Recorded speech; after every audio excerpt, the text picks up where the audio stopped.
طلبت من شات جي بي تي ان هو يكتب قصه وما اديتوش اي معلومات. يا ترى كتب ايه؟ خليكم معايا. في ليله مظلمه في قريه صغيره قريبه من البحر، كان في واحد صياد اسمه علي.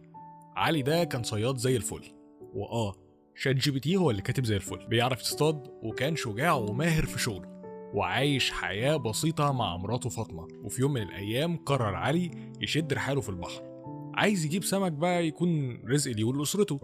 بس ما كانش عارف ان اليوم دوت هيبقى مختلف تماما عن ايامه التانية. وفي وقت من الاوقات وهو بيجهز شبكة الصيد، لاحظ حاجة غريبة جدا في المية. كان في حاجة بتلقلق كده على سطح البحر، شكل غريب.